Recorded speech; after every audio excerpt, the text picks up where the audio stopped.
By the year 700, the map of the Middle East had been completely redrawn. The Umayyad Caliphate was expanding at a blistering pace, sweeping across the Levant and establishing one of the largest and most powerful empires the world had ever seen. But the engine funding this massive Islamic conquest was being managed by an unexpected figure. From the courtyard of the Umayyad treasury in Damascus, the chief financial officer of the caliphate was a Christian. His name was John, holding the title of Grand Logothete.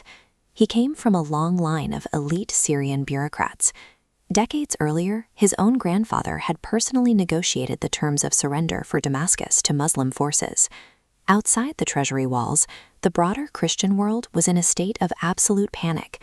They had no idea how to process the sudden arrival of this new empire. Scholars debated whether the conquerors represented a distinct new religion, a temporary punishment from God, or the actual end of days. While the rest of the Byzantine world lacked data to understand their enemy, John did not.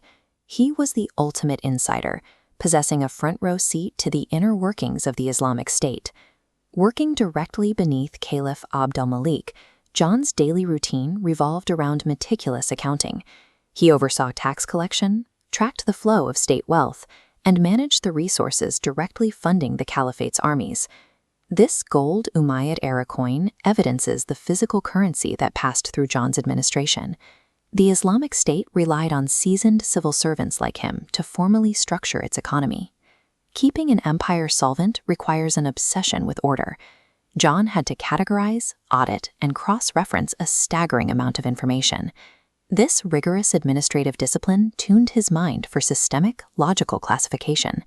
He used this process of balancing the books to organize the daily realities of the caliphate. And John quietly gathered the precise data he would later use to put the entire Islamic State on theological trial. Around the year 705, the political climate in Damascus shifted. The Umayyad court pushed to further centralize its identity, mandating that all administrative records be kept in Arabic rather than Greek.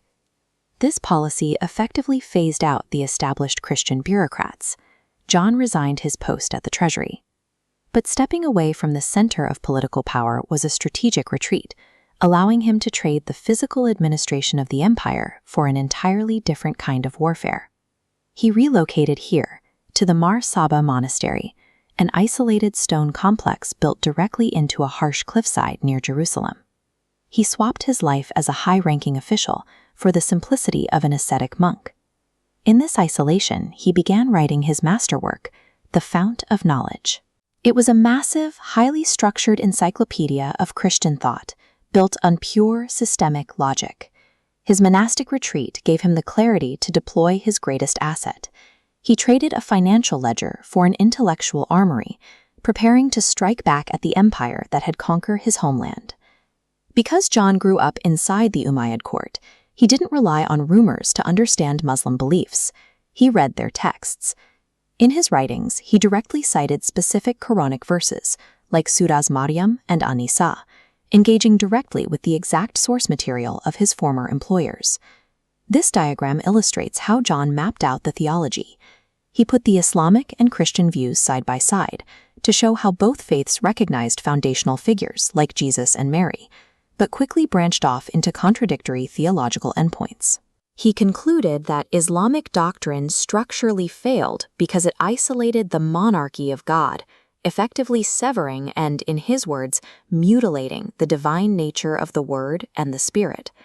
John refused to grant his conquerors the dignity of a distinct, independent religion.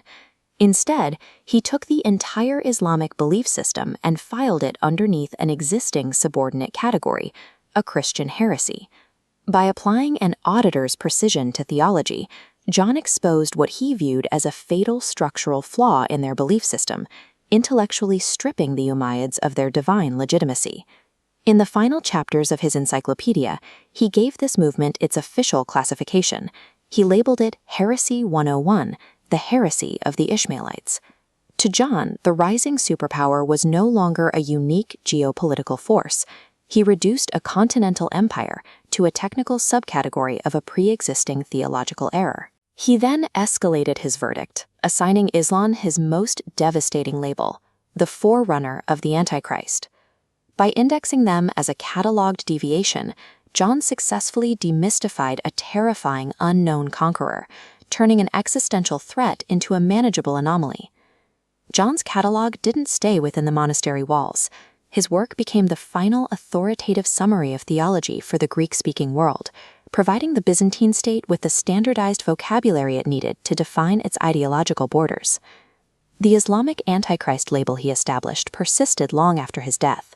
Future polemicists and crusading leaders used this specific classification to frame the growing geopolitical conflict as an inevitable, holy confrontation. The Umayyad Caliphate had unknowingly relied on John of Damascus to balance their books and fund their expansion. In return, he quietly manufactured the weapon designed to dismantle their historical legitimacy.